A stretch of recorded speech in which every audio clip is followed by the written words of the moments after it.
قطر اور پاکستان کی ثالثی میں مشرق وسطی میں کشیدگی کم کرنے کی سفارتی کاوشوں میں بڑی پیش رفت۔ ایران امریکہ کے ساتھ مذاکرات کے لیے تیار، پاکستان کو آگاہ کر دیا گیا۔ نشریاتی ادارے العربیہ کا دعویٰ۔ ایرانی وزیر خارجہ نے ایرانی جہاز پر یوکرین کے حملے کا جواب دینے کا اعلان کر دیا۔ ایرانی تجارتی جہاز پر زیلنسکی نے حملہ کیا جس میں ایک سیلر کی جان گئی۔ اقدام اسرائیل کی ایما پر یورپ کو جنگ میں گھسیٹنے کی سازش قرار۔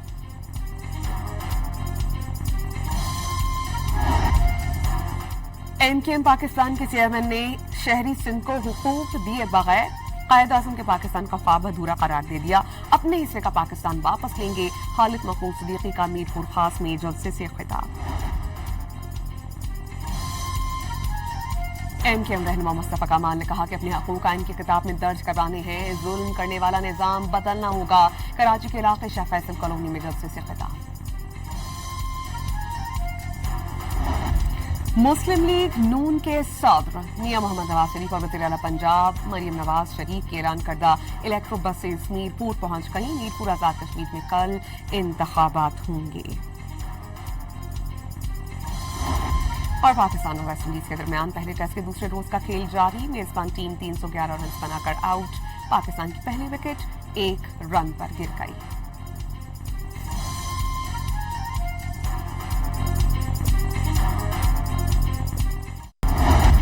قطر اور پاکستان کی ثالثی میں مشرق وسطی میں کشیدگی کم کرنے کی سفارتی کاوشوں میں بڑی پیش رفت۔ ایران امریکہ کے ساتھ مذاکرات کے لیے تیار، پاکستان کو آگاہ کر دیا گیا۔ نشریاتی ادارے العربیہ کا دعویٰ۔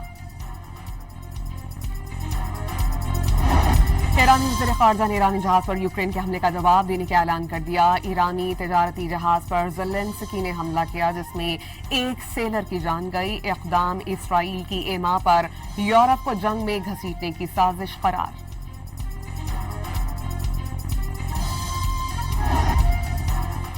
MKM پاکستان کے چیئرمین نے شہری سندھ کو حقوق دیے بغیر قائد اعظم کے پاکستان کا خواب ادھورا قرار دے دیا۔ اپنے حصے کا پاکستان واپس لیں گے۔ خالد محمود صدیقی کا میرپور خاص میں جلسے سے خطاب۔ MKM رہنما مصطفیٰ کمال نے کہا کہ اپنے حقوق آئین کی کتاب میں درج کروانے ہیں۔ ظلم کرنے والا نظام بدلنا ہوگا۔ کراچی کے علاقے شاہ فیصل کالونی میں جلسے سے خطاب۔ مسلم لیگ نون کے صدر میاں محمد نواز شریف اور وزیر اعلیٰ پنجاب مریم نواز شریف کے اعلان کردہ الیکٹرو بسز میرپور پہنچ گئیں۔ میرپور آزاد کشمیر میں کل انتخابات ہوں گے۔ اور پاکستان اور ویسٹ انڈیز کے درمیان پہلے ٹیسٹ کے دوسرے روز کا کھیل جاری۔ میزبان ٹیم 311 رنز بنا کر آؤٹ۔ پاکستان کی پہلی وکٹ 1 رن پر گر گئی۔